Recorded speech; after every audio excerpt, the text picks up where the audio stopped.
Muy buenas tardes a todos. Bienvenidos a la 14ª clase abierta en línea del ciclo académico 2026, organizada por el Instituto de Formación Técnica Superior número 14, en el marco de la actividad de extensión del espacio curricular Sistemas Operativos en Tiempo Real de la Tecnicatura Superior en Sistemas Embebidos e Internet de las Cosas.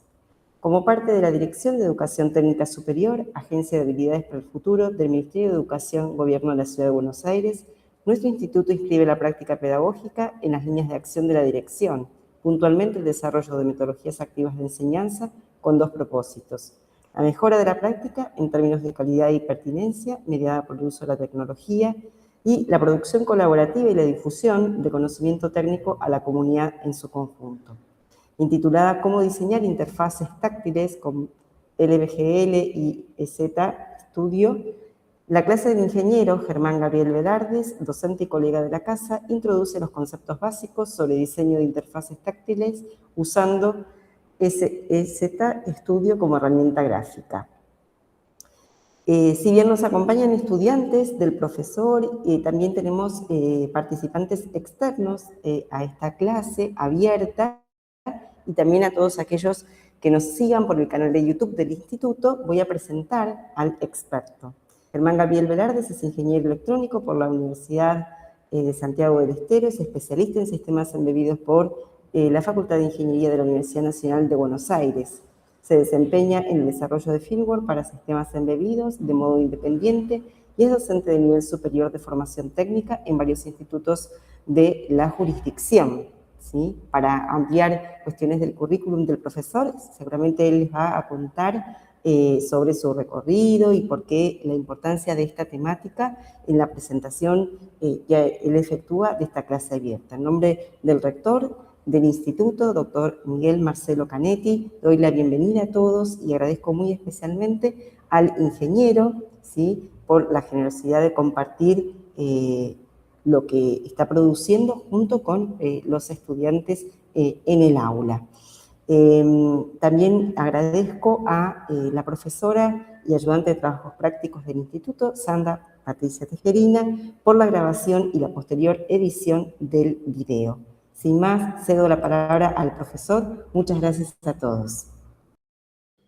Muchas gracias, María, por esa presentación. Están mis alumnos, están algunas personas externas. Yo lo que voy a tratar de hacer ahora es una introducción de cómo es el flujo de desarrollo de interfaces gráficas en sistemas embebidos con herramientas gráficas. Ahora les voy a mostrar una presentación y comenzamos.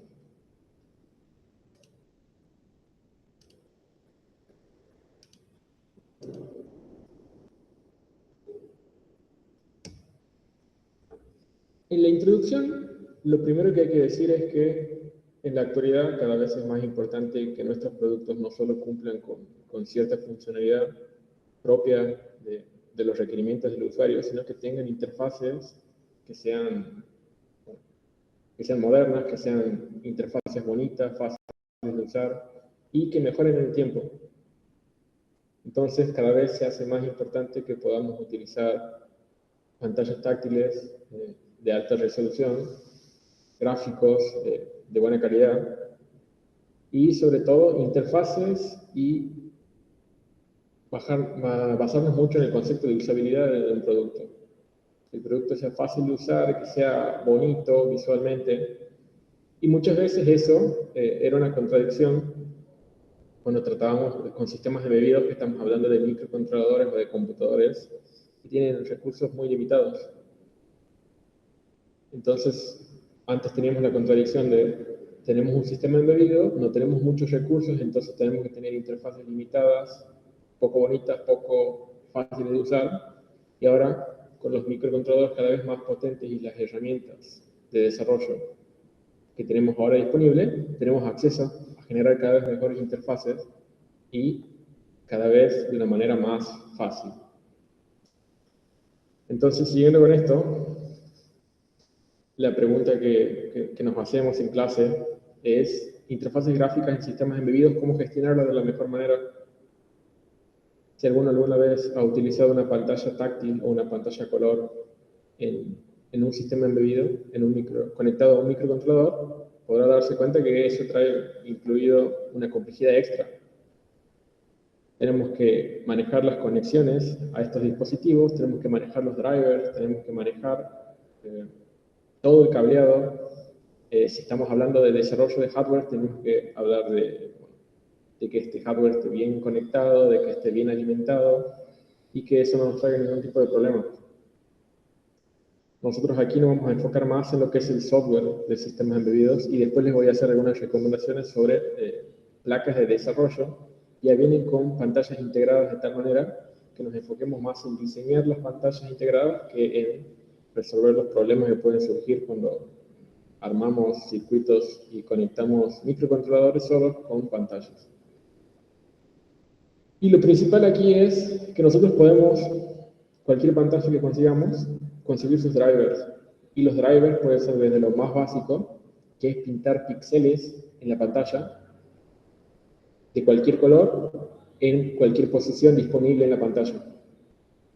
Pero esto no escalará bien. Nosotros, si quisiéramos, podríamos dibujar una pantalla, podríamos hacer líneas, recuadros, triángulos, círculos, y nos daríamos cuenta que esto no va a escalar lo suficientemente bien.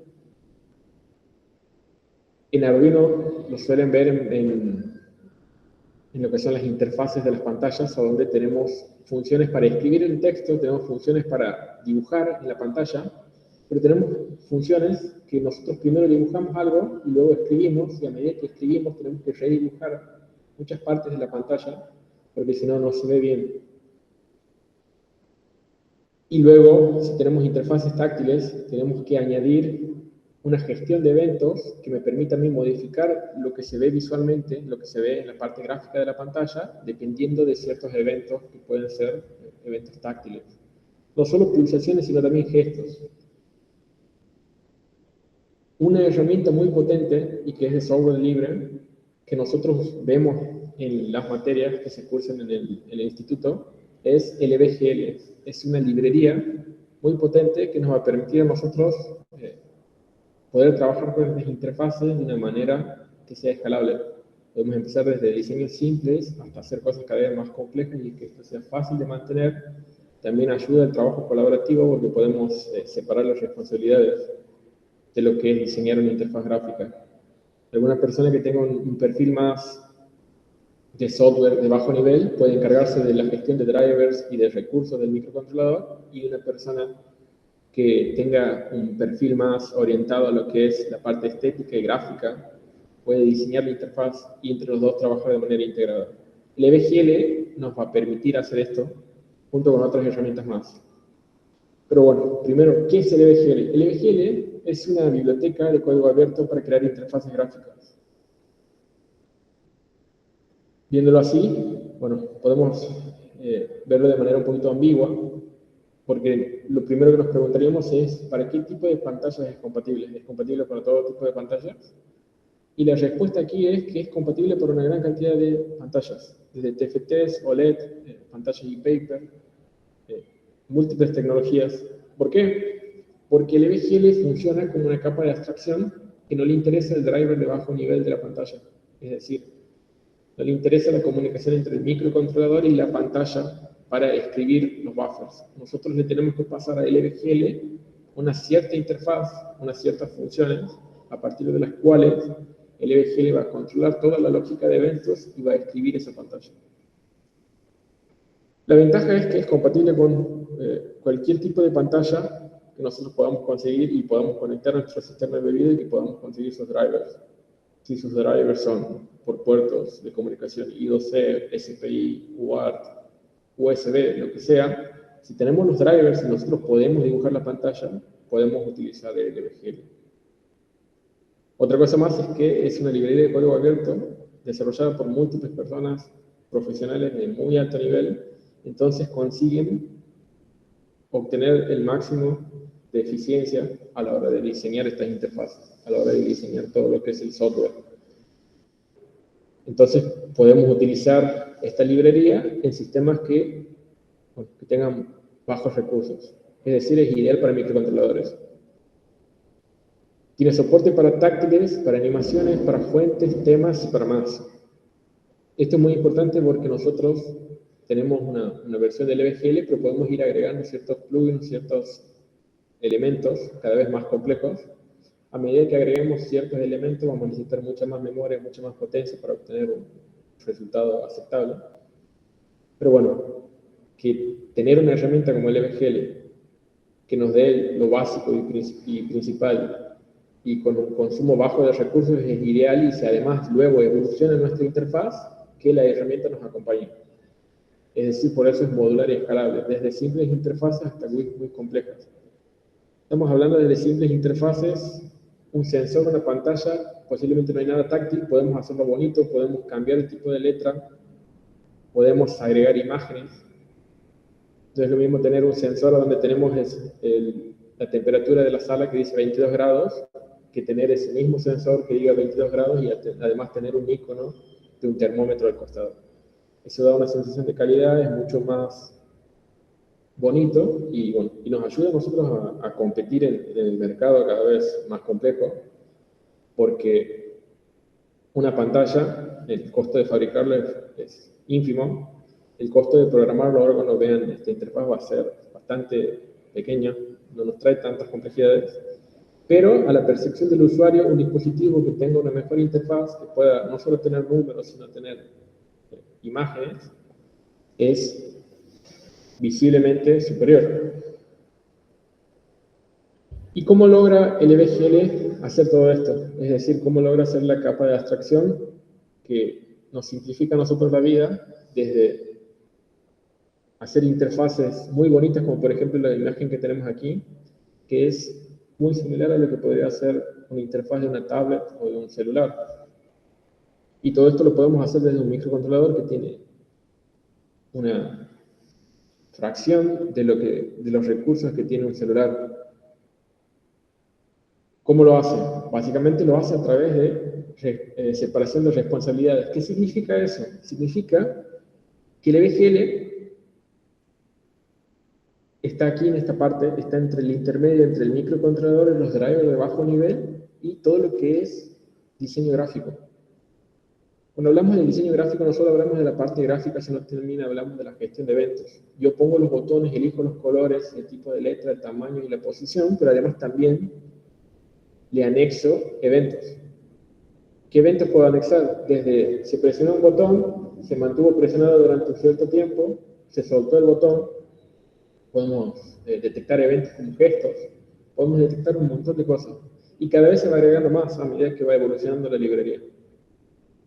Si nosotros tenemos un dispositivo que sea con una interfaz básica, podemos ir evolucionando esto. Y es muy interesante, otra cosa más que, bueno, que lo he notado hace poco, es que yo puedo tener una pantalla con una cierta resolución y puedo diseñar en esa resolución, o puedo diseñar para pantallas más pequeñas en una resolución alta. Es decir, no necesito exactamente tener el mismo hardware para ya empezar a probar.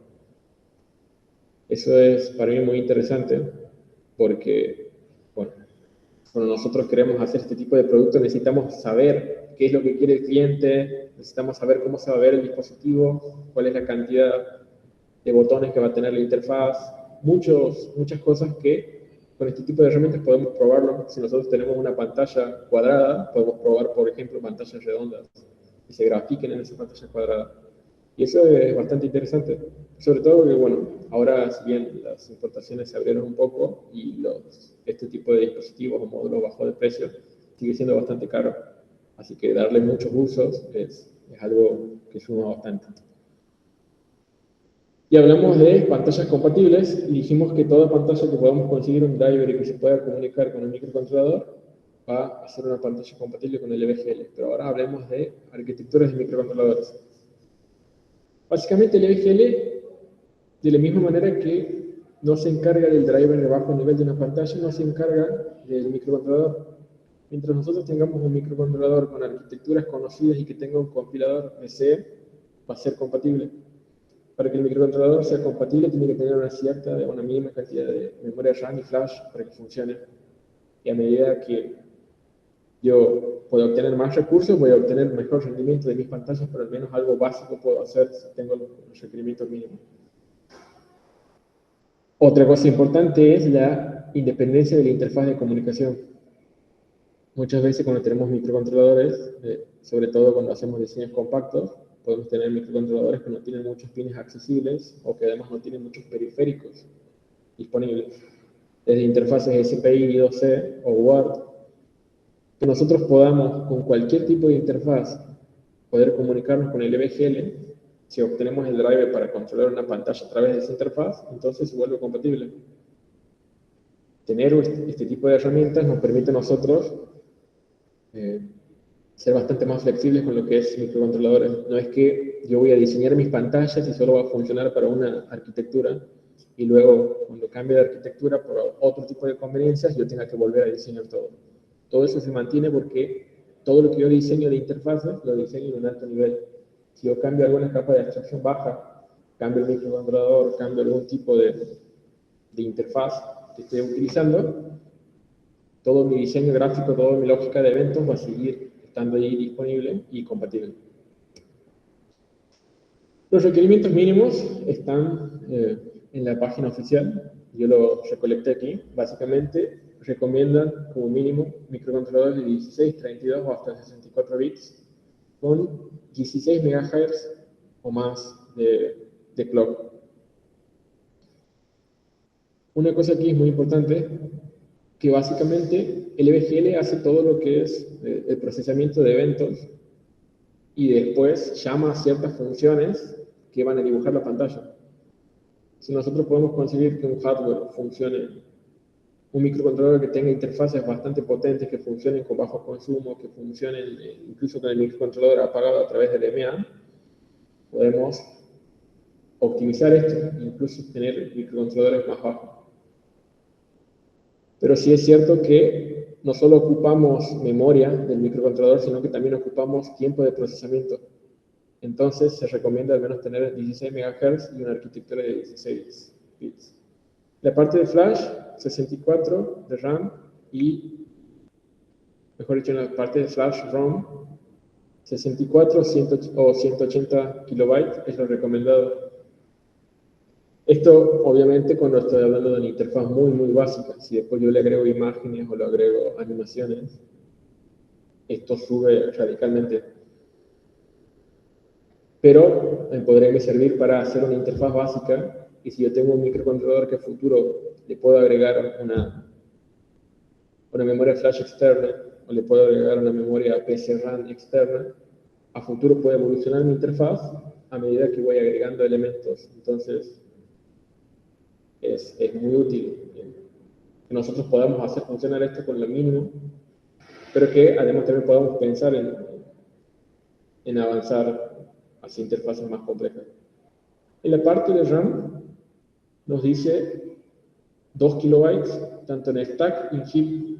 Esto va a depender mucho también de la parte dinámica, de cómo funcionen los eventos en nuestro dispositivo, de cómo se creen objetos, se mantengan esos objetos o se eliminen. Nosotros podemos optimizar toda esa lógica para ocupar la menor cantidad de RAM. Pero bueno, estas son las medidas recomendadas. Y después tenemos que hablar de lo que son compiladores. Nos pide un compilador en C de C99 o superior. Básicamente cualquier microcontrolador que hoy esté en venta comercial va a ser compatible. Lenguajes, podemos usar C, C++, y también se puede utilizar Python. Lo he visto, cualquier microcontrolador que sea compatible con MicroPython puede utilizar el EVGL. Lo que les decía de la pantalla, las pantallas utilizan controladores específicos para manejarse, que se manejan a través de comandos. A una pantalla nosotros nos comunicamos y a través de comandos podemos escribir, podemos borrar, podemos dibujar en una pantalla, podemos refrescar una imagen, podemos obtener la información de la imagen que tenemos. Podemos hacer un montón de cosas con una pantalla y con un driver de bajo nivel. Podemos, por ejemplo, aquí en esta pantalla, esta oscura OLED, podemos ver que se utilizó una librería donde se puede escribir y le dices el texto que quieres escribir y la posición a donde quieres que empiece. Eso está muy bien para una pantalla simple y para una interfaz simple nos puede servir, pero a medida que nosotros queramos hacer cosas más complejas, vamos a querer, por ejemplo, hacer rayas, hacer líneas, hacer cuadrados, triángulos, para hacer interfaces más bonitas. Si nosotros conseguimos un driver en el cual podemos hacer este tipo de cosas, es un driver que puede dibujar un buffer de datos en la pantalla. Y ese es el driver que nosotros necesitamos para poder utilizarlo como interfaz intermedia y de bajo nivel para conectarnos al LBGL. Lo mismo sucede con la parte táctil. En la parte táctil, si nosotros podemos obtener un driver de una pantalla táctil que a mí me diga qué es lo que se presionó y la posición del punto en el que se ha presionado, básicamente eso es todo lo que necesito. Entonces, en driver de bajo nivel, para poder utilizar el LBGL, yo necesito una función que me permita dibujar todo un buffer de datos en una pantalla y una función que me diga cuándo se tocó en la pantalla táctil y en qué posición, en qué coordenadas X y Y. Con esas dos funciones mínimas ya puedo trabajar. Aquí les pongo múltiples ejemplos. Por ejemplo, estas pantallas, lo vemos en clase, funcionan con SPI, esta pantalla funciona con I2C. Esta pantalla es una pantalla de una mini computadora, de una computadora embebida, una Raspberry. Pero, si uno va y busca el manual, que después lo vamos a ver más adelante, funciona con SPI. Entonces lo podemos conectar a un microcontrolador. Y de hecho lo hicimos el año pasado. Cuando yo les hablo de dibujar pantallas, les hablo de que tenga una función como esta. Una función a donde yo pueda llamar a esta función, yo puedo llamar a la función a donde le esté pasando un buffer de datos y un área de dibujado. Yo solo mando la función y me encargo de esta lógica. El momento en el que se ejecuta esta función y los datos, tanto del área como del buffer de datos, todo eso lo gestiona el LBGL. Aquí, por ejemplo, tengo un driver súper simple, a donde a partir de ese buffer yo escribo, tanto en X y en Y, cada uno de los píxeles, uno por uno. En clase, el año pasado, lo que vimos es que podemos cambiar esto y poner una función que escriba todos los buffers a la vez, utilizando DMA. En vez de escribir uno por uno, en este mismo lugar, podemos poner todas las instrucciones necesarias para escribir un buffer a través de DMA. ¿Qué es lo que tiene que pasar aquí? Básicamente esta función lo que tiene que hacer es obtener el buffer y dibujarlo. Y luego llamar a una función que le va a decir al LBGL la pantalla ya ha sido dibujada. Eso es todo lo que necesita hacer esta función. La manera en la que lo haga puede ser de manera directa, puede ser a través de DMA, puede ser de muchas maneras. Eso lo decidimos nosotros.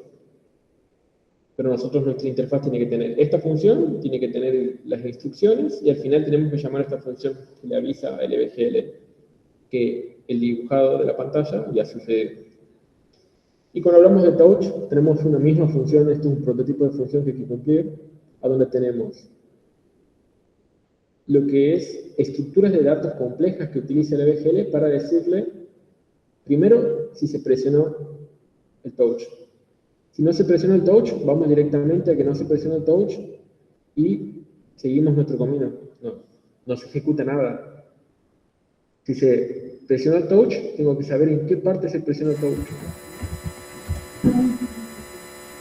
Escucho un ruido.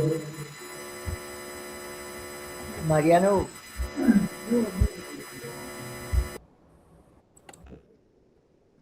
Entonces, de la misma manera que tenemos cierta flexibilidad para escribir en la pantalla, tenemos cierta flexibilidad para nosotros darle las coordenadas del botón de lo que sería el evento de presionar una pantalla. Mientras nosotros podamos obtener con un driver de datos la posición, las coordenadas X y Y, y podamos decir que ha sido un evento de presión, ya con eso podemos trabajar. Nosotros le pasamos esta función y a partir de estas dos funciones muy básicas, el LBGL va a utilizar toda su lógica para saber qué es lo que tiene que dibujar, para saber qué es lo que tiene que gestionar con eventos. Es decir, nosotros le podemos poner slicers como estos, o vamos a poner botones, y vamos a presionar esos botones y van a suceder ciertas funciones que nosotros definamos. Nunca más vamos a volver a ver estas funciones que vemos aquí. Es decir, en su momento, por ahí es lo más complicado, lo más de bajo nivel, lo hacemos una sola vez, vemos que sea lo óptimo y funcional, y luego nos olvidamos de esto y empezamos a pensar en más alto nivel. empezamos a pensar en botones, en qué posición van a estar los botones, en qué variables están enlazadas con esos botones. Porque a mí no me sirve de nada tener un slicer si no puedo tener una variable que tenga el mismo valor que ese slicer, y esa variable poder utilizarla para, por ejemplo, gestionar la temperatura de un horno.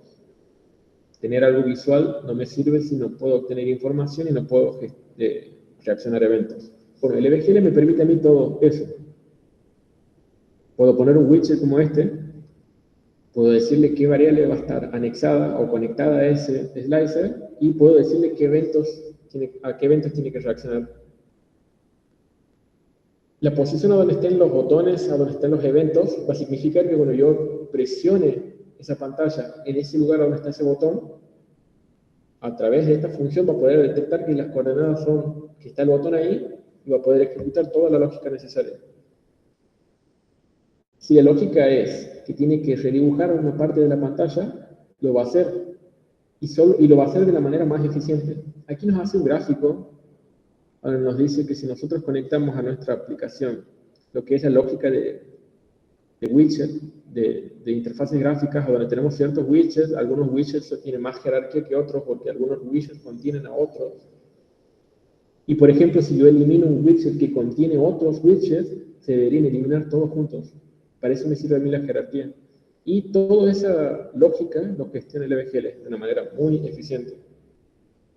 Lo único que tenemos que darle a LBGL, además de las funciones de bajo nivel, es una referencia temporal, que es básicamente decirle si tiene que llamar una función cada un cierto tiempo para decir que ha pasado ese cierto tiempo. Es como lo que sucede con un sistema operativo en tiempo real, un tick, una especie de tick. ¿Por qué? Porque el LBGL funciona básicamente preguntándose cada un cierto tiempo si ha surgido algún evento o si se ha detectado algún evento, y a partir de ese evento se tiene que hacer algo, se tiene que redibujar la pantalla. No solo redibujar la pantalla, sino también cambiar el valor de algunas variables, porque el LBGL no solo mantiene en memoria los widgets que estén en la pantalla, sino también podemos tener widgets que estén en modo oculto, pero siguen estando en memoria y siguen estando ahí disponibles para cuando se llame la función para que se muestren esos widgets. Bueno, toda esa lógica lo maneja el LBGL. Una vez termina de manejar eso, el producto final es un buffer de datos. Y ese buffer de datos es el buffer de datos que le va a pasar a la función, aquí vemos en el gráfico, le va a pasar a la función que va a reescribir en pantalla, y lo va a hacer de la manera más eficiente posible. No solo tenemos widgets como botones o slicers, sino que tenemos cosas mucho más avanzadas. Tenemos, por ejemplo, estos teclados completos, donde nosotros podemos dibujar, mejor dicho, más que dibujar, escribir la contraseña de una red Wi-Fi a la que nosotros queramos conectarnos. Por ejemplo, eso el año pasado lo hicieron los chicos. Nos dimos cuenta que tenemos el SCP-32 que se puede comunicar con redes Wi-Fi, pero si nosotros hacemos productos a donde las credenciales Wi-Fi, es decir, el ID y el password, están escritos en el código y no van a cambiar, básicamente a mí no me sirve un producto así, porque esa red puede cambiar de nombre o puedo yo llevar mi dispositivo a otro lugar. Entonces necesito interfaces que puedan gestionar las credenciales Wi-Fi de manera dinámica. Una de esas es utilizar un web server, y otra es utilizar interfaces gráficas muy potentes como esta. Yo puedo ponerle a mi interfaz gráfica un teclado y que escriba todo lo que es la contraseña. Incluso puedo ponerle la configuración para que no me muestre la contraseña, sino que la escriba como se escribe con asteriscos. Y luego, eso que queda almacenado en una memoria, es decir, en una variable, en un buffer de chat, en un stream. Porque esa es la única manera que después yo puedo llamar a la función, conectar a una red Wi-Fi y pasarle ese dato.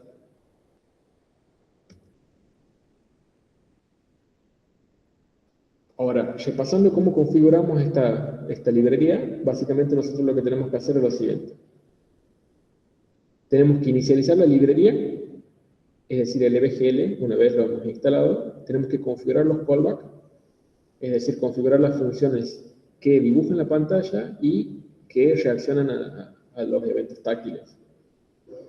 Y, por último, configurar una referencia temporal, es decir, pasarle alguna especie de temporizador que le diga al LBGL que ha pasado un cierto tiempo, para que pueda tener noción y pueda ejecutarse cada ese cierto periodo de tiempo. Luego de eso solo queda diseñar la parte reactiva. Esta etapa que yo les menciono, que son estas funciones y toda la configuración de drivers, es la parte más difícil del proyecto, pero una vez lo solucionan con una pantalla o con un dispositivo, ya queda en un repositorio y cualquier otra persona de un equipo de trabajo puede bajarse ese programa y solo dedicarse a la parte visual. Y eso es muy, muy interesante, porque, por ejemplo, yo tengo repositorios para las pantallas que les voy a mostrar ahora, y ustedes podrían, si tienen la misma pantalla, bajarse todo el repositorio, a donde ya está resuelto todo lo que son los drivers de bajo nivel, y bueno, y la configuración del hardware, y ustedes diseñaron la interfaz.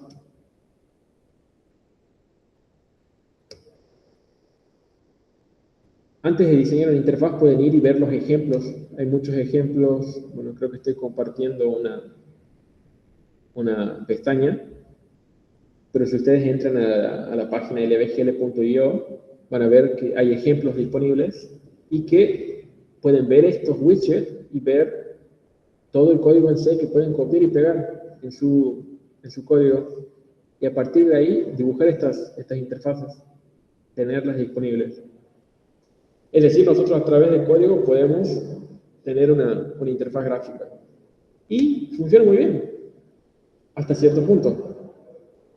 Si nosotros vamos a la parte de implementación, luego de obtener los drivers, es decir, ya hemos decidido sobre el microcontrolador y la pantalla que vamos a utilizar, obtenemos los drivers de esa pantalla, lo que tenemos que hacer es resolver la conexión física. Esto no es trivial, porque una pantalla táctil de alta resolución puede tener hasta 20 cables que deben conectarse de manera correcta y que deben estar bien conectados en todo momento. Si la pantalla es táctil y yo tengo esos cables en una protoboard de manera desprolija, apenas intente interactuar con mi interfaz y mueva la pantalla, se puede desconectar algo y puede dejar de funcionar. Eso nos hace perder mucho tiempo. Es una fuente de errores. Puedo incluso estar días intentando resolver por qué no funciona, por qué no se grafica lo que yo quiero que se grafique en mi pantalla, y me doy cuenta que es un problema de conexión. Entonces, ya les voy a hacer algunas recomendaciones sobre eso. Configuración de periféricos. Yo tengo las conexiones, tengo que configurar los periféricos, los drivers, sobre todo si son drivers bien hechos. Hay una capa de abstracción a donde el driver lo que nos dice es: yo manejo la lógica de comandos o de registros que tienes que mover o cambiar para poder comunicarte con esa pantalla.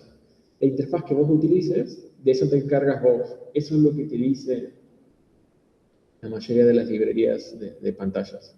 Por eso es que cuando uno se baja una librería de una pantalla, si esta librería es buena, no va a ser una librería que se va a utilizar en un solo microcontrolador, sino va a ser una librería que te va a permitir escribir la pantalla, te va a permitir hacer gráficos, y lo único que te va a pedir es que le des las funciones de SPI o de I2C o de interfaz que utilice para escribir, para leer y para iniciarse y para apagarse la interfaz. Todo eso nosotros lo tenemos que gestionar. Lo podemos gestionar de manera básica o después podemos hacerlo de manera más avanzada a través de DMA. Por ejemplo, el CP32 tiene la posibilidad de utilizar DMA. Nosotros primero hacemos configuraciones básicas, funcionan, el rendimiento es adecuado, pero si queremos hacerlo mejor, después lo resolvemos utilizando lo que serían drivers configurados para que utilicen memoria que sea compatible con DMA y utilizar los DMA bien configurados. Instalación de software. Descargar las librerías. Yo en los siguientes diapositivas les voy a mostrar un ejemplo donde utilizo el CP32, y CP32 tiene todo lo que es un gestor de librerías. Esto es bastante nuevo, tendrá menos de 2 años y es muy útil. Incluso hay una página de internet que se llama SP Component Register, a donde ustedes pueden buscar ciertos drivers. La única desventaja es que cualquiera puede publicar sus drivers. Entonces, si yo me bajo un driver que no está bien, que no ha sido probado por muchas personas, puede que, bueno, esté agregando problemas a mi proyecto. Pero independientemente de eso, es algo que antes no sucedía, que antes no era factible en lo que es sistemas embebidos. Antes nosotros no podíamos ir a nuestro microcontrolador y no podemos ir a una página específica y que nos baje todas las librerías compatibles para ese microcontrolador. A lo sumo había algunas interfaces gráficas de algún editor de proyectos que nos dejaba bajar alguna librería propia del fabricante. Entonces eran muy pocas librerías, si bien por ahí la calidad era mejor, era bastante limitada. En cambio ahora, como que se abre un poco el juego para que cualquiera pueda hacer un componente, porque ellos lo que utilizan es la noción de componente. Yo, por ejemplo, en clase les muestro a los chicos cómo hacer un componente. Nosotros tenemos una función para hacer funcionar un teclado, pero a la vez ese teclado funciona solo y yo puedo agregarlo a cualquier otro proyecto con unas simples líneas de código y con una configuración mínima. Esto es muy potente porque cuando yo diseño algo, si después lo puedo reutilizar, puedo destinar más tiempo tanto a implementar mayor cantidad de funcionalidades, mejorar el rendimiento y hacer pruebas. En cambio, si solo voy a utilizar o solo voy a diseñar un driver para hacer funcionar un teclado y solo va a funcionar para mi proyecto, muy probablemente no puedo destinarle mucho tiempo, porque no lo puedo reutilizar luego. Bueno, la noción de componentes en SCP-32 ha mejorado mucho eso. Podemos descargar de manera automática las librerías con SCP Component. Otra cosa que nos da SCP Component es que no solo podemos bajar la librería, sino que también, opcionalmente, esa persona que diseñó la librería puede darte ejemplos para que vos los ejecutes. Descarga la librería y lo ejecutes. Son muchos conceptos que se utilizaban que se utilizan en el alto nivel. En todo lo que es JavaScript, uno se baja un componente que lo hizo fulanito en alguna parte del mundo y por ahí funciona muy bien, por ahí te da ejemplos fáciles para poder integrarlo a tu proyecto, pero es muy positivo que podamos tener una gran cantidad de librerías, pero sí también hay que poder filtrar, porque si vamos a utilizar una librería que hizo alguien y que se probó muy poco, por más que parezca funcionar, después nosotros tenemos que dar ciertas garantías de que esos dispositivos van a funcionar. Entonces, no pueden ser cualquier librería, hay que probar las cosas, hay que ver quién lo diseñó, cuántas descargas tiene, si hay algún registro de errores encontrados y si esos errores son resueltos. Es lo que sucede en el alto nivel. Bueno, en el año anterior, bueno, hace 2 años, yo hice un demo para este tipo de charlas que utilizaba esta pantalla. Esta pantalla es una pantalla de 3.5 pulgadas de 480 por 320 píxeles. Es una pantalla con un touch resistivo y está el repositorio en mi GitHub. La pantalla, antes que nada, si yo tengo alguna pantalla o acceso a alguna pantalla o estoy pensando en comprar alguna pantalla, lo primero que debería pensar es qué driver para escribir la pantalla utiliza y qué driver para el touch. En este caso, el driver que utiliza esta pantalla es un ILI 9486 y el táctil es un XPT 2046. Si nosotros podemos conseguir los drivers, es decir, código en C, librerías escritas en C, para cualquier microcontrolador, podremos, haciendo algún tipo de ingeniería inversa, pasarlo a SCP-32. De hecho, el año pasado hicimos una clase a donde pasamos una librería hecha para STM32 a SCP-32. Es un poco complicado, pero es muy factible. Y esa es una excelente forma de que los chicos, aprendan a gestionar código, a hacer modificaciones, a entender cómo es el flujo de trabajo y a practicar mucho programación. Pero bueno, una vez yo elijo esta pantalla, Yo tengo los drivers, tengo tanto el driver para escribir la pantalla, tengo el driver touch, tengo que ir a ver cómo conecto esto. Primero que nada necesito saber el modelo. El modelo de esa pantalla es este que ven aquí, MPI 3501. Si yo entro a internet a buscar el manual, lo voy a encontrar. En el manual me dicen cosas como, por ejemplo, la velocidad máxima y la interfaz que utiliza. La velocidad máxima es 32 MHz y la interfaz que utiliza es SPI. Esto virtualmente me está diciendo a mí que cualquier dispositivo que utilice interfaz SPI es compatible con esta pantalla. Entonces, una de las primeras cosas que pensábamos nosotros es, antes de ver el manual, es, ¿será que podemos conectar esto? Porque nosotros, por ejemplo, en mi caso, yo había comprado esta pantalla para utilizarla con mi Raspberry en la versión 3 y estaba corriendo un Linux. Y además tenía un conector de 20 pines y yo pensé, esto no funciona con SPI, funciona con algún otro tipo de interfaz más compleja. Pero después vas al manual y te das cuenta que es compatible con SPI. Y esta es la manera en la que se conecta. Nosotros en las materias de comunicaciones, programación y comunicación de microcontroladores, los chicos aprenden los fundamentos para poder manejar estos protocolos. Saben que SPI tiene mínimo 4 pines, MISO, MOSI, clock y el chip select. Y aquí están todos esos, pero después también hay otros, porque después si van y leen el manual van a darse cuenta que hay un chip select para la pantalla y un chip select para el touch. Otra cosa más es que el touch utiliza interrupciones, entonces hay un botón extra que no tiene que ver con el protocolo SPI que tienen que gestionar. Todo eso ustedes lo pueden ver en el manual y con los fundamentos de las materias lo pueden ir resolviendo de a poco. Otra cosa más es que ahora que tenemos ChatGPT, nosotros tenemos los fundamentos mínimos, decirle a ChatGPT, mira, esta pantalla es SPI, yo tengo un microcontrolador SPI, ya lo he configurado, ahora decime cómo podría hacer una librería con esto. ChatGPT lo que puede hacer es leer el manual, registro y hacer las funciones. Porque eso es un trabajo que es muy mecánico, por decirlo así. Si nosotros tenemos los registros y sabemos que si ponemos un 0 en un registro, número tal, sucede esto, sucede aquello, entonces yo le puedo decir exactamente a ChatGPT, yo necesito escribir la pantalla, va a ir a buscar en el manual y me va a hacer la función correcta.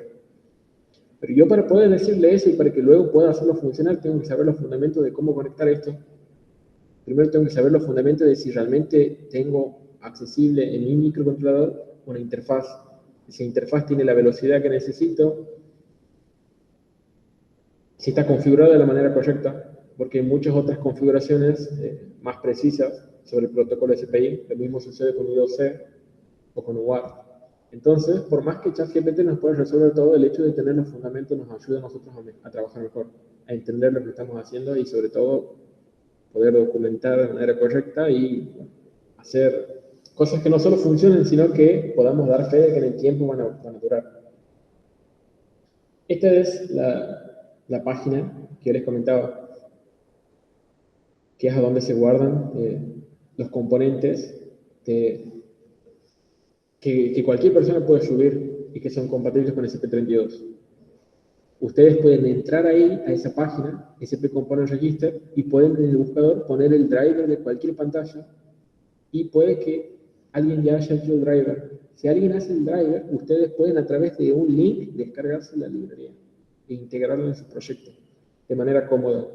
Otra cosa más es que el día de mañana esa persona que hizo ese driver puede hacer una segunda versión del mismo driver y si ustedes lo han integrado de la manera correcta, pueden con un comando actualizar su driver.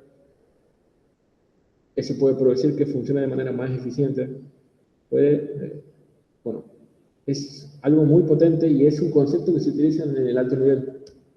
Por ejemplo, la pantalla que yo les decía es la ILI 9486 y hay un driver, este es del año pasado, posiblemente ya tiene más descargas, que está en su versión 1 todavía, ha sido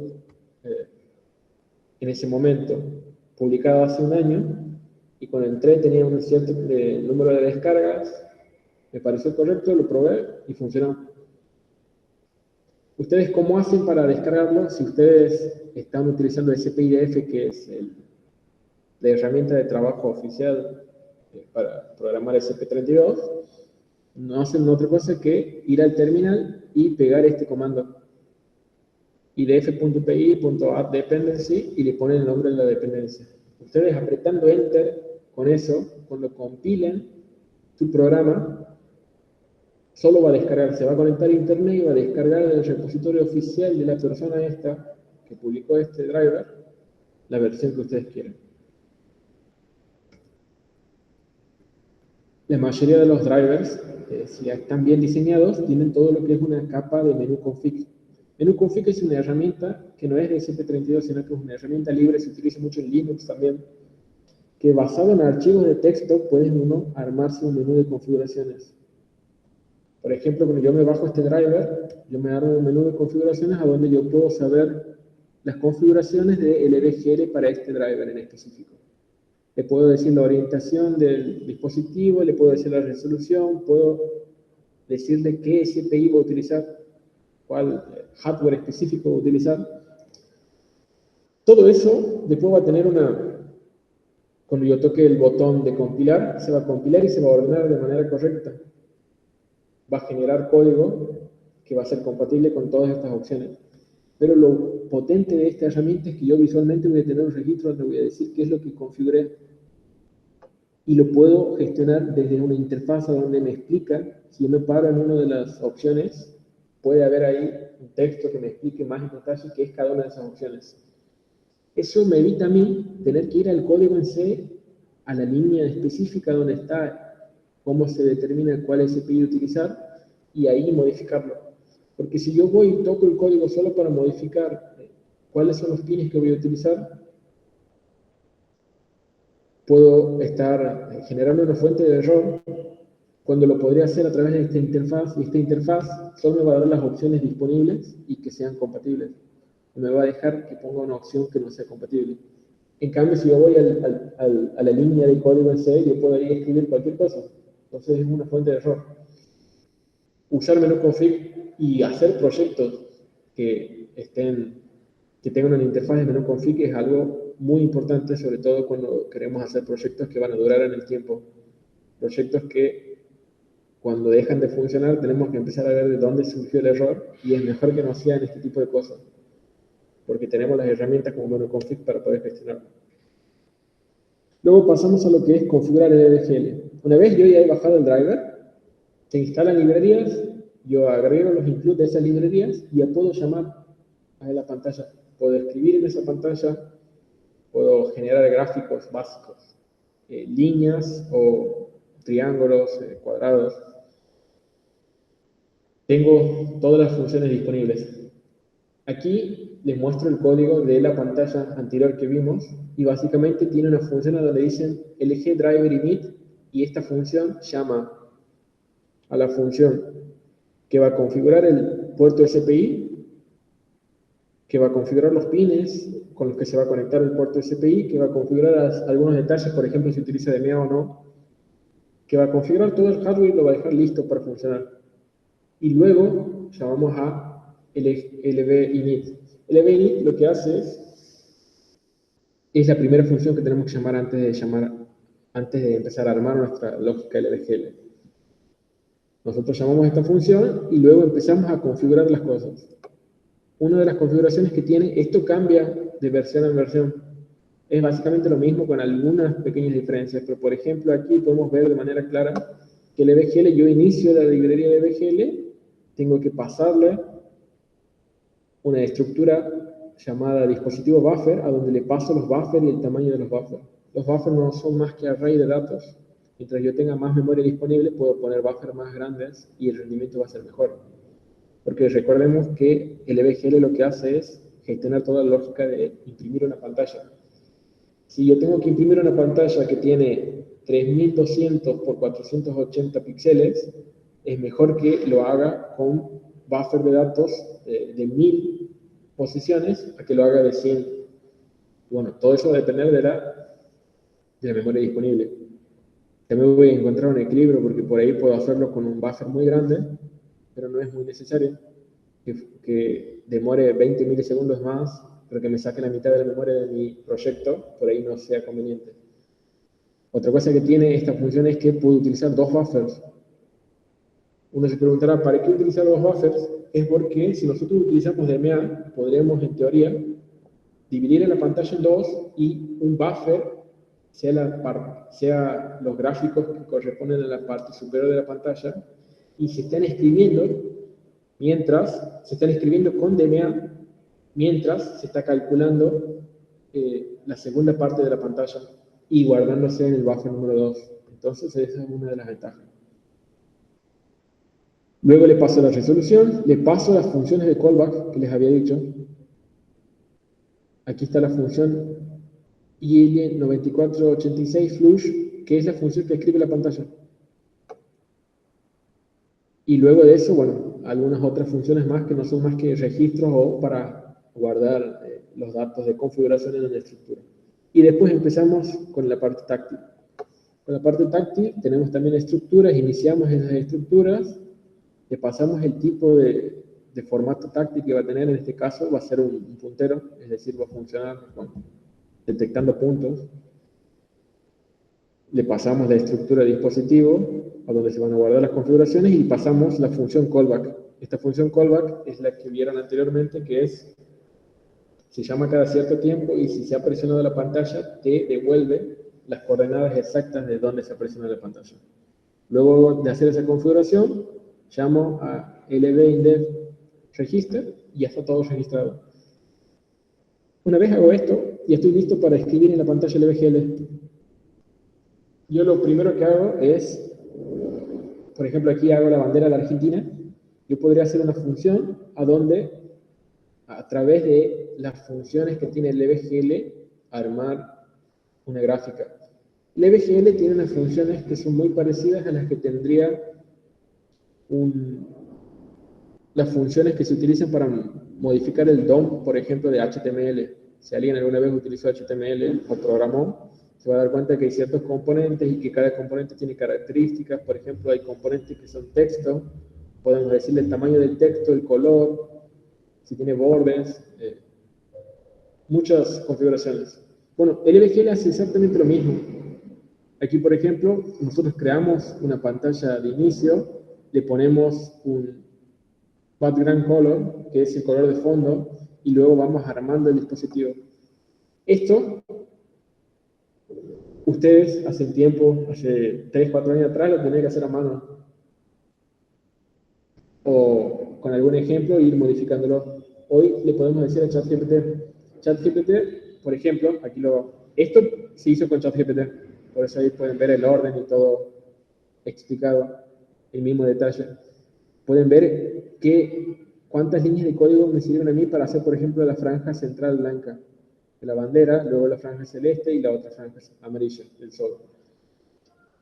Porque básicamente LBGL es una librería de software libre que es utilizada de manera masiva, entonces todos estos inteligencias artificiales han leído una inmensa cantidad de código LBGL, entonces pueden entender exactamente qué es lo que nosotros necesitamos.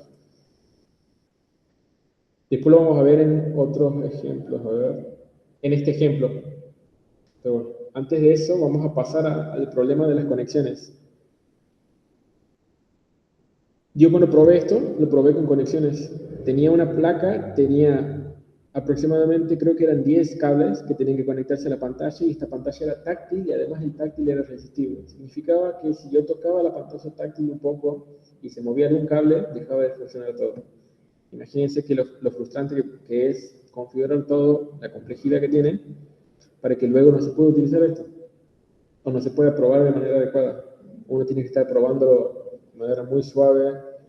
Imagínense, no podrían utilizar gestos en la pantalla si la pantalla no se tiene que mover para que no se desconecte nada.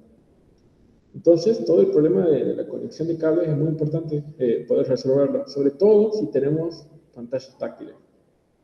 Porque una pantalla que no sea táctil, medianamente lo podemos pegar con silicona o con cinta y dejarlo quieto y que no se mueva, y zafamos, porque nos interesa que escriba.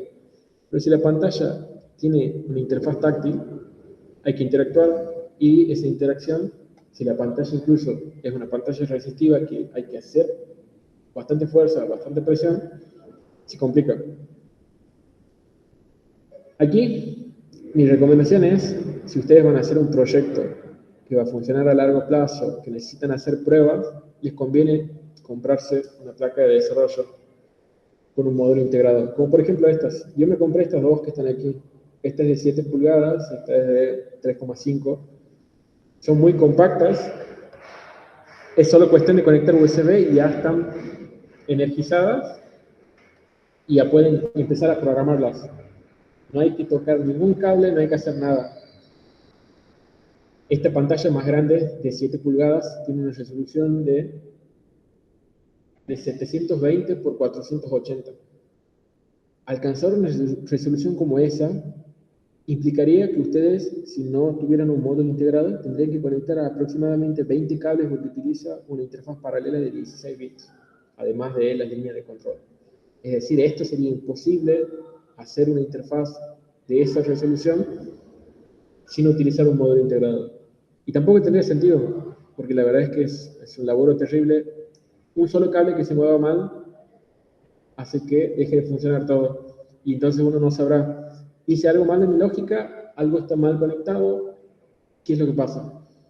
Para evitarnos todo eso, si nosotros realmente necesitamos agregar interfaces o queremos practicar sobre esto, es muy conveniente comprarse estos equipos. Los valores no son tan caros. Hace un tiempo me compré esta pantalla de $50, la pantalla grande, y esta 30. Estas pantallas redondas, que son muy interesantes porque ahora vienen muchos widgets, muchos dispositivos con pantallas redondas, y la interfaz que van a ver para programar de manera gráfica permite pantallas redondas. Esto también vale alrededor de $25. Y esos $25 incluyen no solo la pantalla, sino también el SP32 y las memorias externas que pueda utilizar. Suelen venir con memorias flash de 16 MHz, de 16 megabits y PSRAM de 8 megabits. Es decir, son precios bastante adecuados. Esta pantallita, la más chiquita, incluso viene con un parlante para poder hacer una interfaz y además agregar sonido a un proyecto. Volviendo a esto, nosotros, como les decía, podemos hacer este tipo de gráficos y con ChatGPT podemos generar el código en C para armar esas pantallas. Nosotros si usamos el EVGL es mucho mejor que pedirle código para una librería genérica gráfica, que bueno, depende de la masividad de su uso. ChatGPT va a saber exactamente qué es esa librería y te va a poder aconsejar o te va a dar funciones que no funcionen. En cambio, si le dices, quiero un código para una pantalla LVGL, le das la resolución y le dices explícitamente qué es lo que quiere, puede hacerlo de manera muy precisa. Denme un segundito.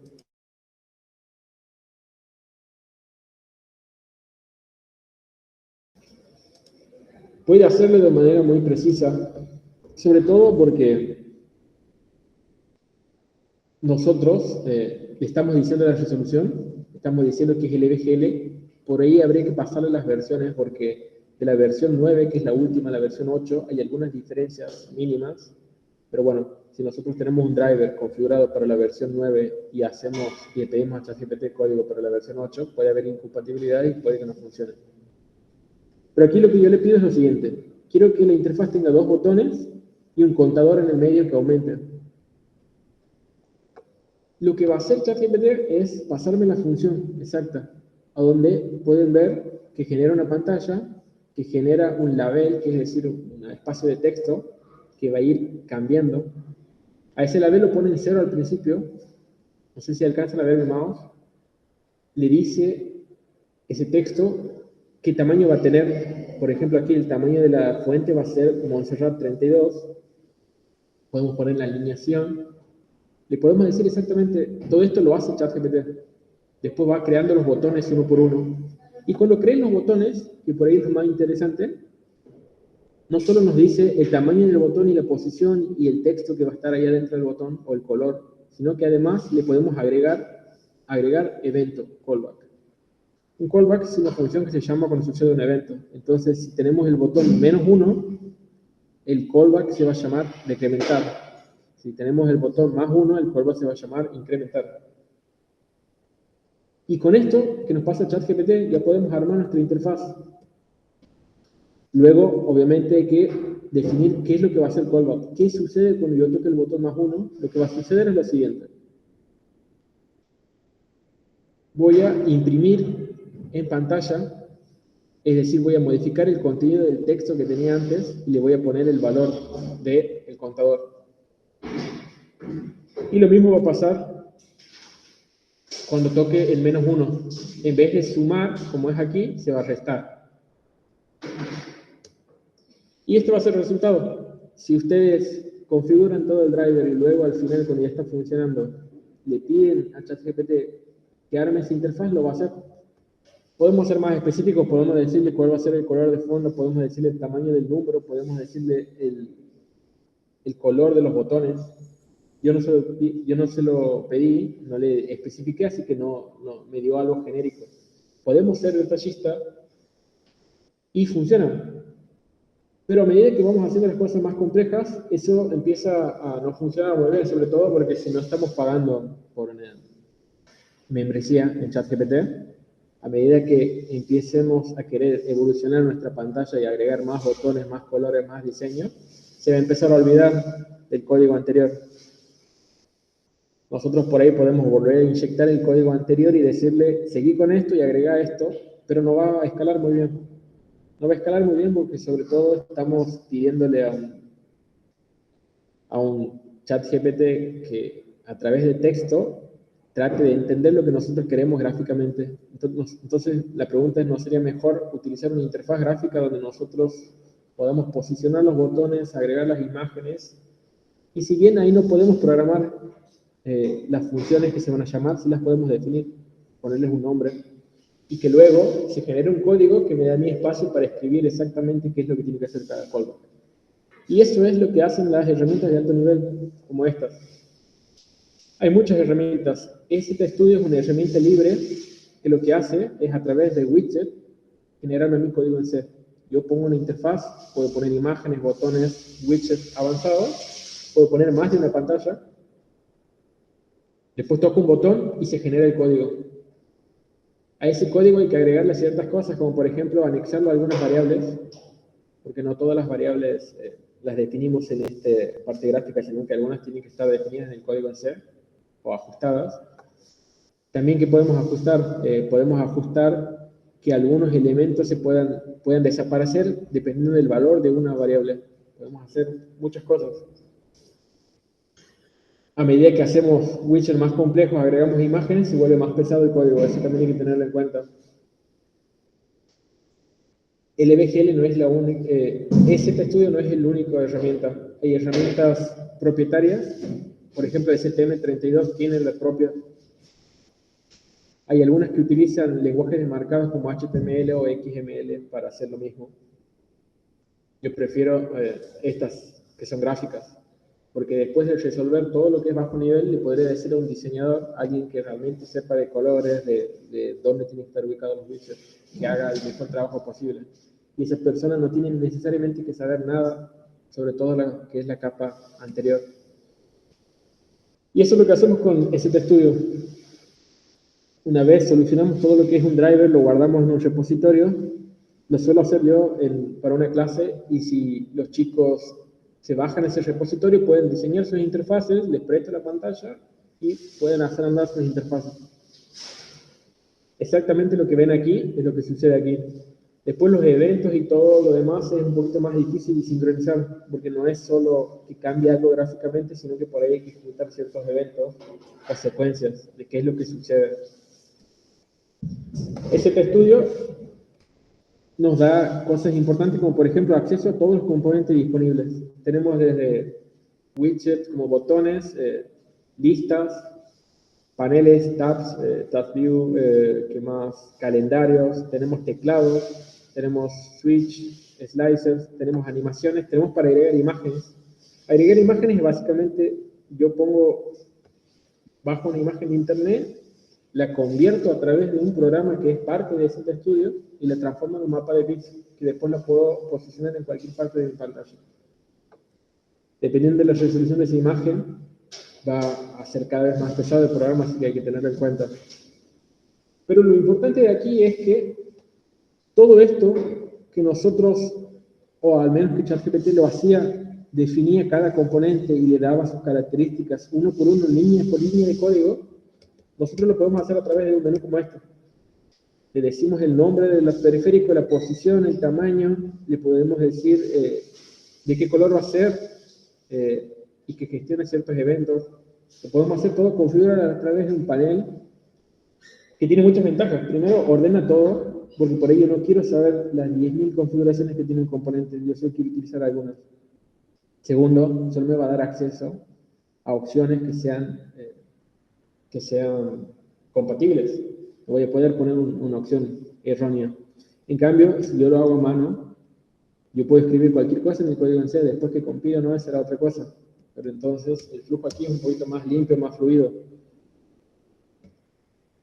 Y bueno, esto es todo lo que quería mostrarles. Aquí pueden ver los resultados. Yo tengo la interfaz. Una vez ya tengo todo el proyecto, todo lo de bajo nivel resuelto, es cuestión de empezar a iterar en la parte gráfica, tocar botones que compile la parte gráfica, descargarla, integrarla en mi proyecto en C, compilar ese proyecto en C y cargarlo a la pantalla. Puedo hacer esto 10, 20 veces hasta que la pantalla, la interfaz quede como yo quiero. Esa es la ventaja de tener este tipo de pantallas. En cambio, si utilizara algo cableado, si yo quiero probar esto y muevo un poquito, se descalibra todo y no puedo seguir con el flujo. Por más que tenga todo listo para funcionar, por más que pueda hacer los cambios aquí de rápido, tengo que perder media hora en saber qué cable se movió. Es muy importante que si vamos a utilizar herramientas avanzadas, si vamos a aprender herramientas potentes, que bueno, invirtamos un poco en este tipo de cosas, porque nos va a ayudar un montón a ser más eficientes con nuestro tiempo y sobre todo con el trabajo, porque si yo quiero trabajar con alguien de manera colaborativa, lo ideal sería que los dos tengamos la misma pantalla. Entonces no hace falta que estemos en el mismo lugar, en la misma oficina. Si los dos tenemos la misma pantalla, va a estar conectada de la misma manera, va a tener el mismo driver y muy probablemente vamos a tener los mismos problemas que solucionar. En cambio, si cada uno tiene un circuito armado de manera similar, pero no igual, la cosa se complica más.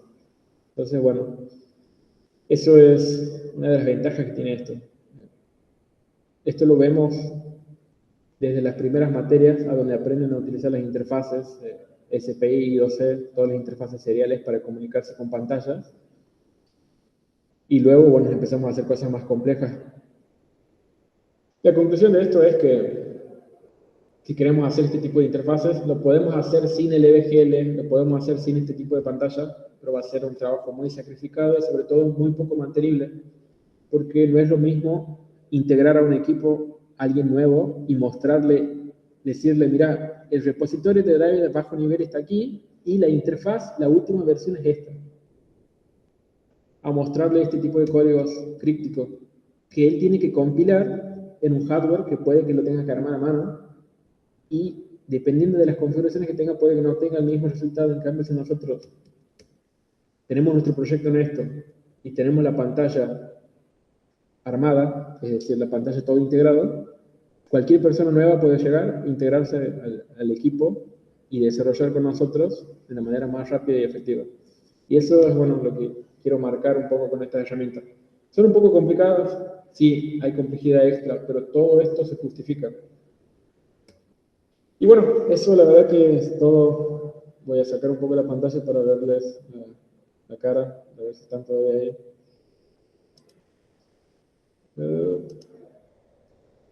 Estamos. Ahora lo que yo les voy a mostrar es las pantallas. Y bueno, por ahí vamos a ir terminando, se me fue un poquito el tiempo. Tengo la cámara y podemos ver aquí la pantalla de Messi. Esto es lo mismo que tenía el año pasado. Esta interfaz táctil. Yo toco el botón, se va moviendo. Está en 5, 8, 7.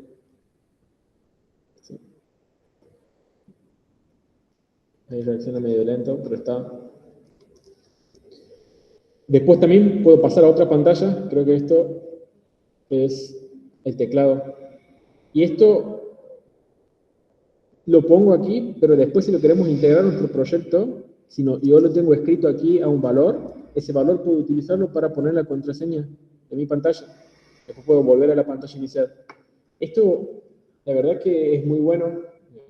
Otra cosa más, el año pasado cuando querían hacer web server, alguien se tiene que conectar a su web server, estaría bueno poder mostrarle un código QR, así que con el celular se conecte de manera fácil, no tenga que escribir nada en su celular. Solo prende la cámara, se conecta el código y ya está conectado a nuestro dispositivo. Ese tipo de cosas es muy, muy interesante. Después les muestro esta, que bueno, lo diseñé hace poquito para hacer pruebas y que tiene un par de lógicas extras.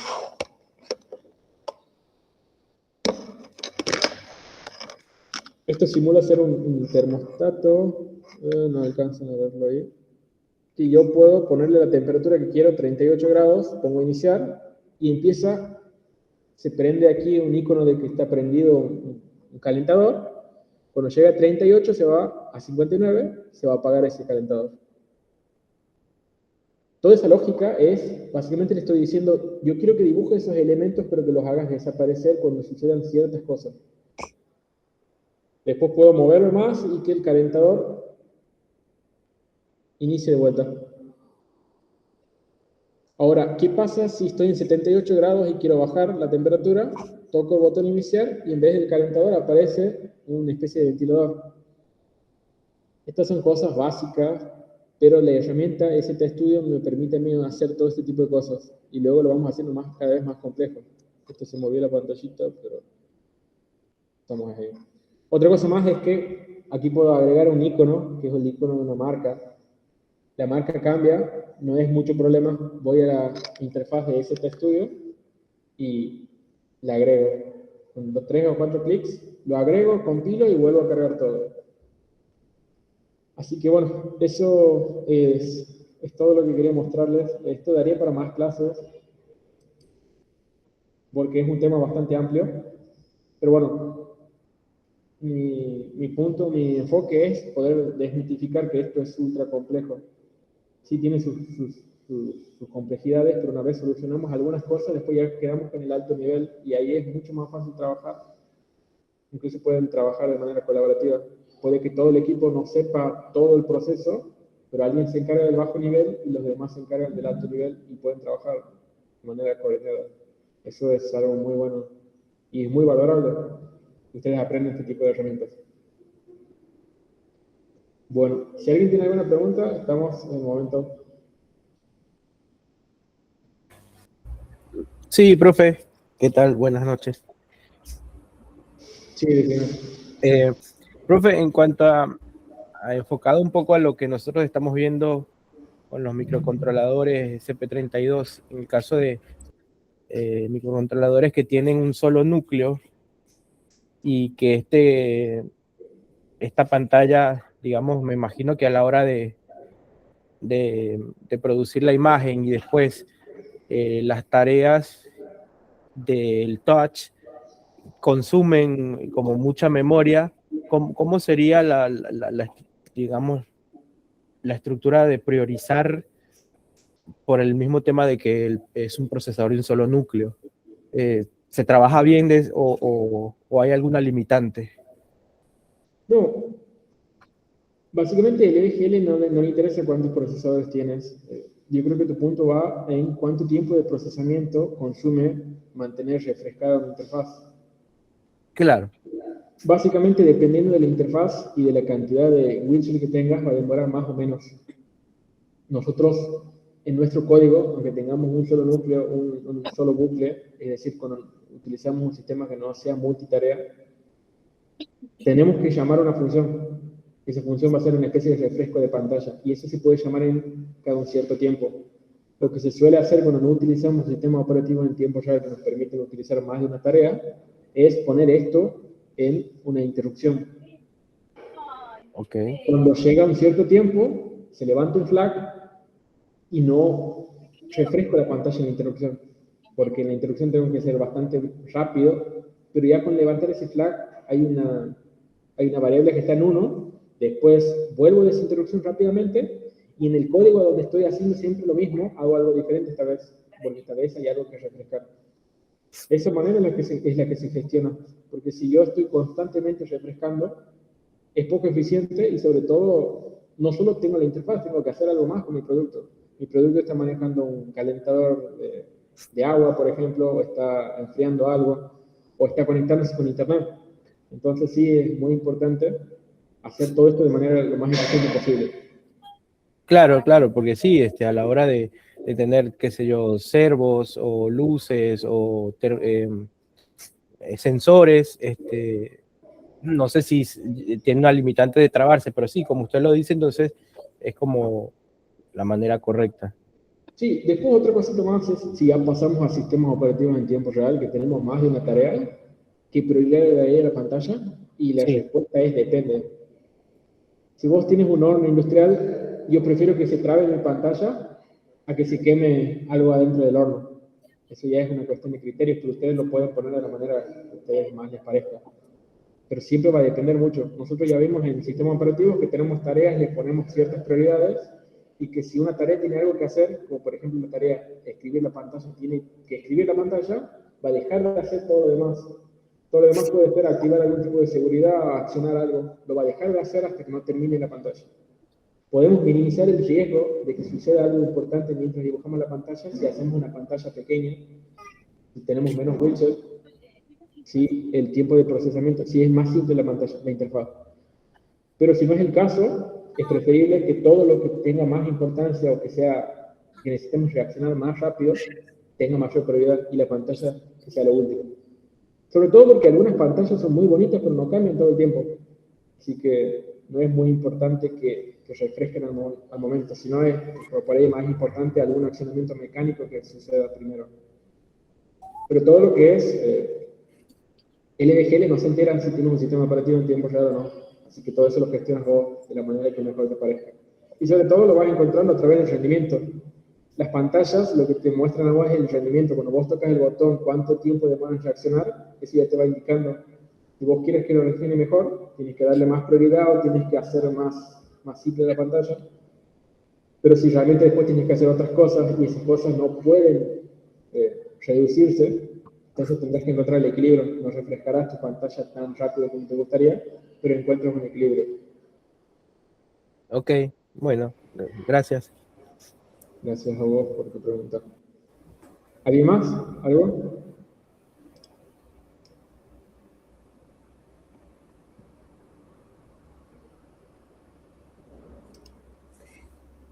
Bueno, Esto, profe, excelente.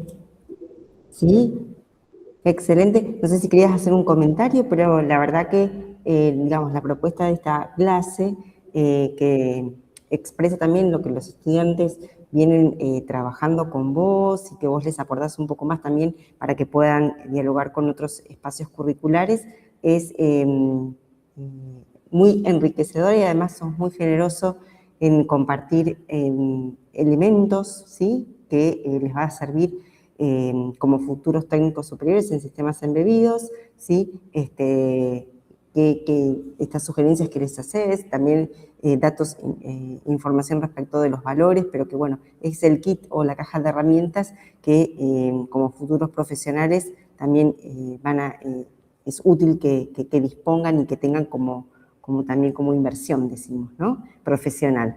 No sé si vos querés hacer alguna precisión más, si no voy a ceder la palabra a nuestro rector, que ha estado sí, acompañando también. una cosita, Sí, este tipo de sí, herramientas lo vamos agregando de a poco en el contenido. Yo tengo la suerte de dar varias materias, desde algunos de los primeros años hasta lo más avanzado. Y ustedes, la carrera de a poco se va ordenando para mostrarles todos los contenidos que necesitan saber, así esto no les parece tan complicado. Sí, estoy en una Los clase. proyectos se van coordinando y eso está muy bueno. Y cada vez sucede más. Nos permite hacer mejores cosas. Por ahí a veces nos falta equipo, eso es lo que más falta, pero la coordinación cada vez es mejor.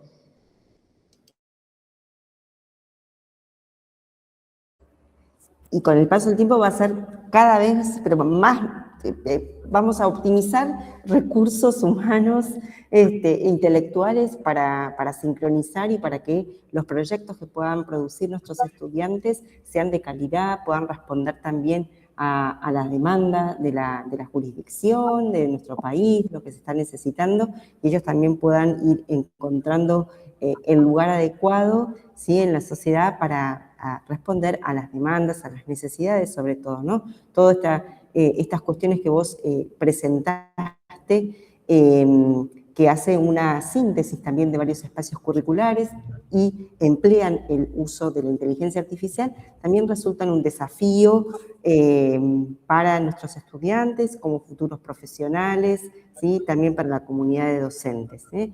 Agradecemos a los profesores, al rector y a profesores que, también de la casa que están acompañando tu presentación, Germán, a los estudiantes sin lugar a dudas, aquellos que formularon las preguntas y aquellos que se las llevan también para continuar en las clases que están para completar el cuatrimestre. Y bueno, gracias a todos nuevamente. Marcelo, te cedo la palabra para que puedas hacer el cierre a la altura. Bueno, muchas gracias, María Eugenia Pizur, nuestra asesora pedagógica. Gracias al profesor Velardes, que es ingeniero y especialista en sistemas embebidos, y por esta presentación tan útil, y también a los estudiantes y a los profes, a Sandra, que nos acompaña con la grabación, al profe Grancela y a los demás participantes que se han sumado. Bueno, no quiero tampoco extenderlo mucho más. Muchas gracias a todos. Muchas gracias a todos por asistir. Y bueno, nos vemos, chicos, en la Buenas historia. noches.